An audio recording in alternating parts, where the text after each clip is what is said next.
Hey, salut tout le monde, c'est Golden et Petit Phoenix. Aujourd'hui, on se retrouve pour une nouvelle vidéo. Dans cette vidéo, je vais vous présenter les spawns à jouer en compétition.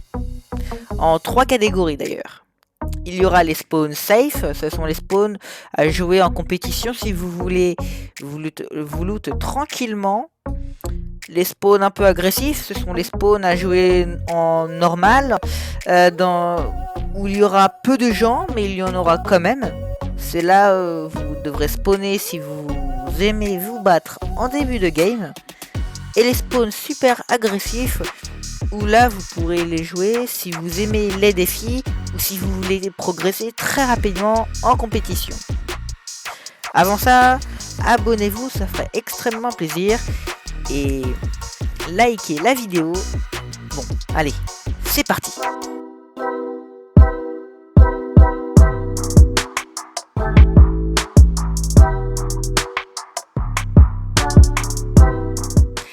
Déjà, pour parler des spawns safe, on pense directement à Dirty et à Steam Mistake d'ailleurs.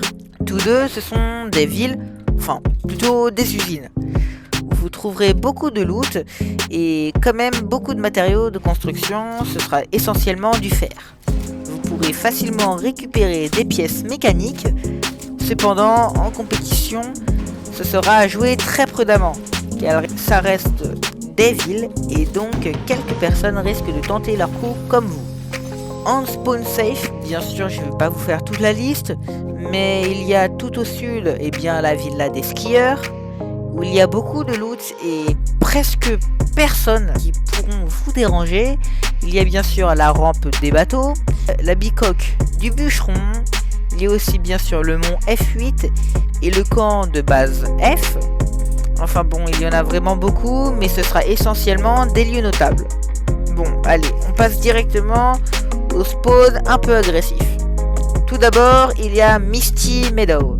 Et oui, même en compétition, il reste un bon spawn avec de grandes maisons.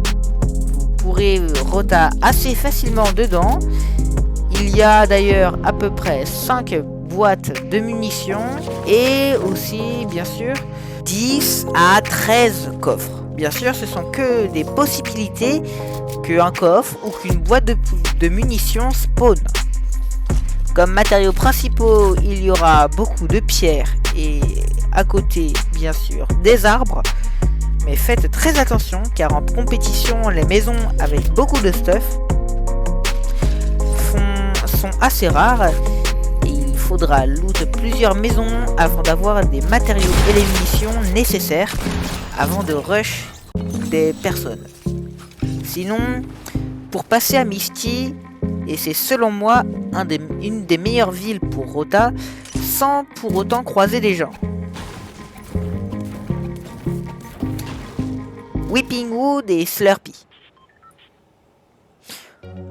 Deux très bons spawns si vous voulez de grands terrains pour éliminer des joueurs. En effet, même dans les maisons, ce sera difficile d'être à l'étroit. En plus, la faune sauvage vous offre de grandes occasions pour passer inaperçu et donc ne pas vous battre.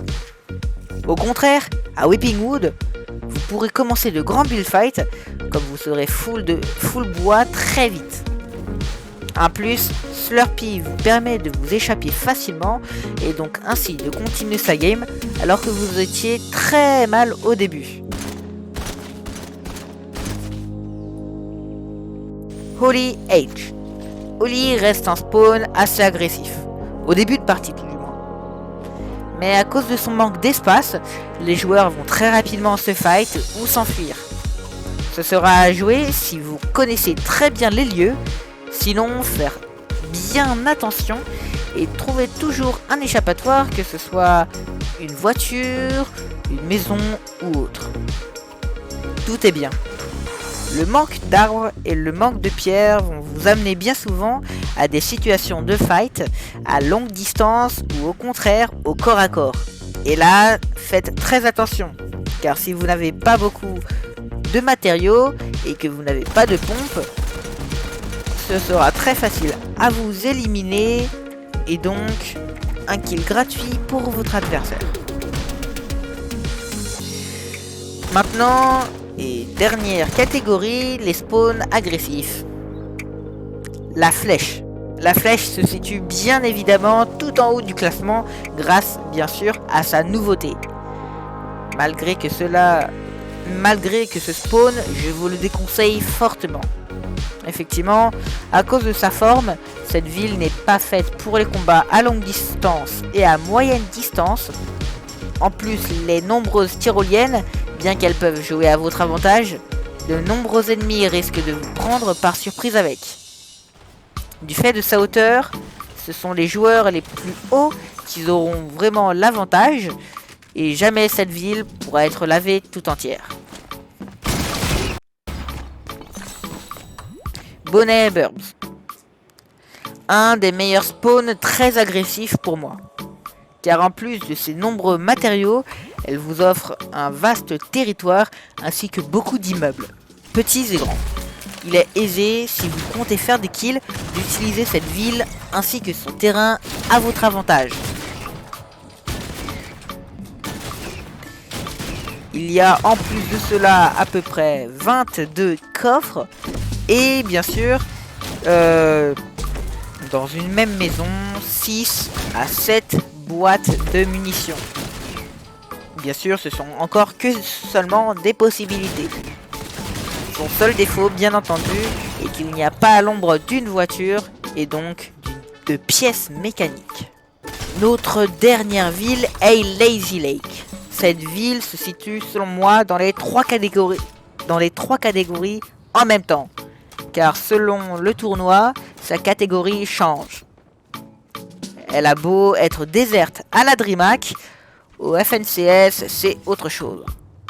Si vous spawnez là-bas, je vous conseille les bâtiments du centre, les bâtiments les plus hauts. En plus de pouvoir laser des gens encore en planeur, beaucoup de stuff vous attend. Je vous conseille par contre de bien connaître les lieux pour pas perdre de temps inutile. Lazy est une des seules villes à avoir des petites maisons où vous pouvez vous sentir en sécurité dedans et ainsi étudier les lieux pour piéger les joueurs qui vont oser vous déranger. Enfin bref, cette vidéo touche à sa fin, j'espère qu'elle vous aura plu. Si c'est le cas, n'hésitez pas à mettre un like et à vous abonner. On est une petite chaîne et à chaque abonnement ça fait super plaisir. Merci, moi je vous retrouve dans une prochaine vidéo, salut!